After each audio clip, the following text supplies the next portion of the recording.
Lundi 20 février, CIST le cœur lourd qu'Églantine Émeillé a pris la parole sur son compte Instagram. L'animatrice de France Télévisions, qui s'occupait depuis 17 ans de son fils handicapé Samy, a annoncé la tragique disparition de ce dernier. Depuis 2005, elle menait le combat d'une mère contre le handicap, les préjugés, mais surtout pour le bonheur de son petit Samy.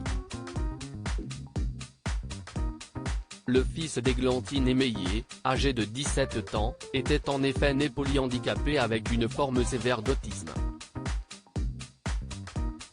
Une épreuve sur laquelle l'animatrice de France Télévisions s'était livrée dans son livre Tout est mots dans ma tête avant de fonder une association pour venir en aide aux familles d'enfants handicapés, un pas vers la vie.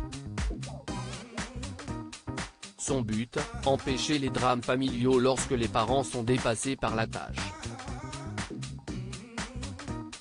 Ils sont dans des situations semblables à celles que j'ai vécues et qui disent qu'ils n'en peuvent plus et que si on les laisse comme ça, ils en viendront à des extrémités comme ça.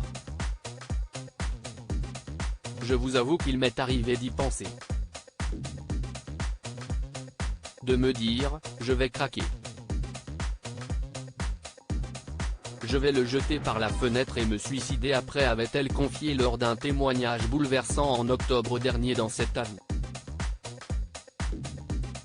Tu n'auras plus jamais mal si elle compte bien continuer à lutter pour toutes ces familles. Son combat personnel a malheureusement pris fin de la pire des façons la nuit dernière. Sur son compte Instagram, Églantine Émeillé a en effet annoncé la mort de Samy. Cette nuit, à minuit, mon petit ange, mon voleur de brosse à dents, mon petit lion au regard si doux, s'est envolé vers les étoiles, après 13 jours de lutte. Je n'aille plus les mots, seulement une immense douleur, et l'amour infini que j'ai pour lui, écrit-elle en légende de photos bouleversantes. Mon Samichou, je t'aime. Pour toujours. Ta maman a le cœur brisé, mais elle sait que tu n'auras plus jamais mal, ajoute-t-elle.